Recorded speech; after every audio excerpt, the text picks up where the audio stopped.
Greetings. I'm so happy that you all are with us today. My name is Evity Satterfield, the CEO of Advancing Lives, an education management company, and we are here to have a dynamic panel of school board representatives across this nation. We will start off with introductions. So Ms. Chanel Powe, if you could tell us a little bit who you are, your school district, the amount of students, and how many board members that you have, and also the demographics of your district.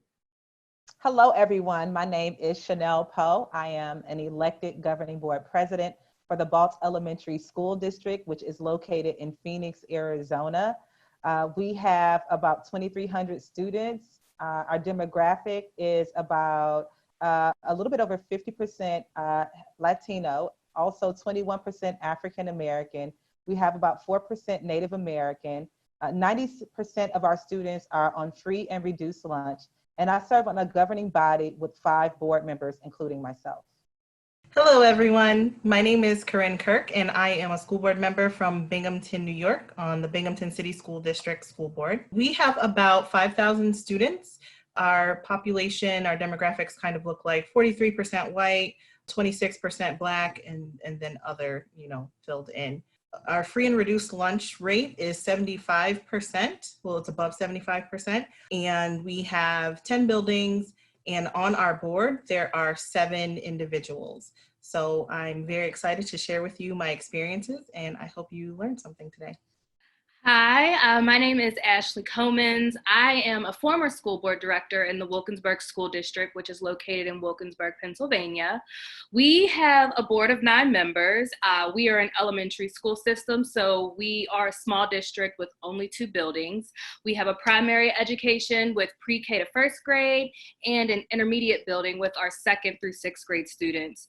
Our district is predominantly Black. We're about 98%, and we also partner with our neighboring Pittsburgh public school system for our students in 7th through 12th grade. So in total, we're responsible for only about 750 students in our district.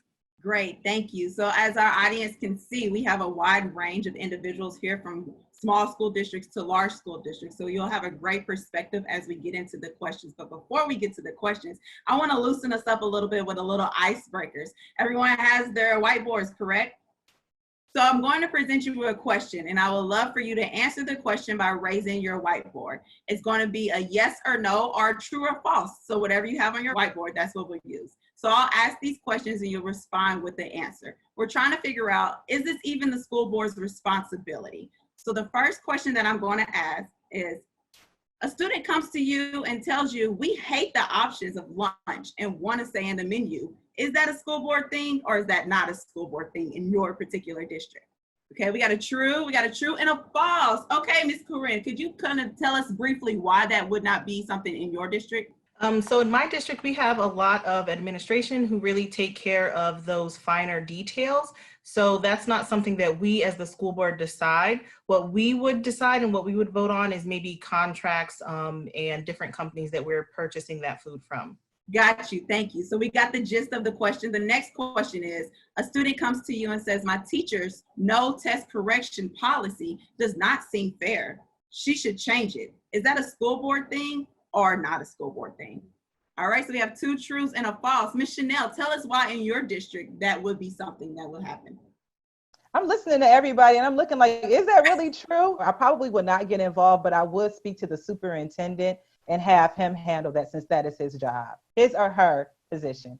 Okay, so you will just take action as a school board member to signify the school board superintendent that this is what needs to be done. Same thing I would have did with the kids. I would have heard them out, and I also would have passed it along. And I do agree with Korin, that is not necessarily in our scope, but because I'm an active listener, I just want to make sure the message gets conveyed. Got you. Thank you so much. And our last question as an icebreaker, so the audience can get a feel of who we have at the table. We want to see more diverse teachers in our school system. Is that a school board thing, or is that not a school board thing?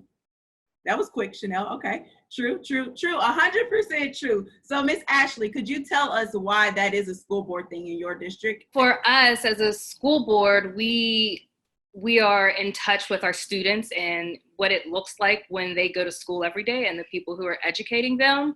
And statewide in Pennsylvania, we have a diversity issue with educators. So that is something that we are very clear on with our superintendent, to let her know that we need to be looking and specifically looking for a more diverse option of teachers. I'm glad you brought that up, Ashley, because another question that we have on here is that across the board, across the nation, even in the local school district that I live in, we do have a huge issue with identifying teachers of color, specifically Black teachers, to come into our education school setting. And so when we're thinking about advocating for things in certain populations, if you had a perfect world and you could wave your magic wand, right? Everyone has that magic school board wand that they could do.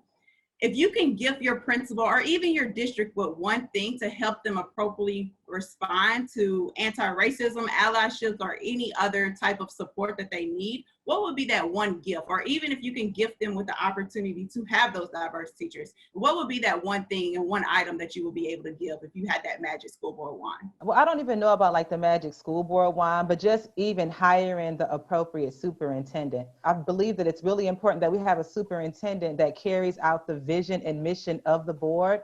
And in terms of having that teacher, that pool of teacher diversity, that is something and a directive that our governing board would actually ask for our superintendent to see all the way through. Thank you. I agree. The superintendent does have, they run the school system. How about you, Korin and Ashley? Any comments on that? So I think one thing that I think could possibly help with that, specifically in my school district, we have for many, many years had issues with disproportionate suspension rates.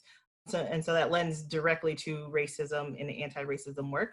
And so one thing that I would like to put in each of the schools as a support to the principal is we're doing a lot of restorative justice. So if we had someone directly in the building who knew the teachers, got to know the students, could be a support to the principal, I think that that would be really helpful. Specifically for my district, what I would encourage is more consistent professional development.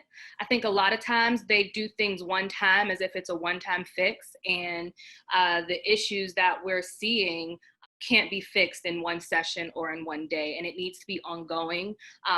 You know, you have new teachers that show up, you have teachers that leave. So as things are changing with the people in the building, that culture of what you expect when it comes to equity and equality for our kids, that needs to be consistent. It should be something we're always doing. Thank you. And Chanel, I really appreciate you bringing up the role of a superintendent, because school board members do have certain roles that they are responsible for, but ultimately the main roles are passing the budget, hiring the superintendent, and creating the strategic plan. Like, those are the pillars, right? And so when you don't have a superintendent that aligns with those goals of other school board members, it's really difficult to do the work that needs to be done. So I appreciate you for bringing that up, because I think that's important in a larger scale of things to know that it's a work in progress with everybody that runs a school system.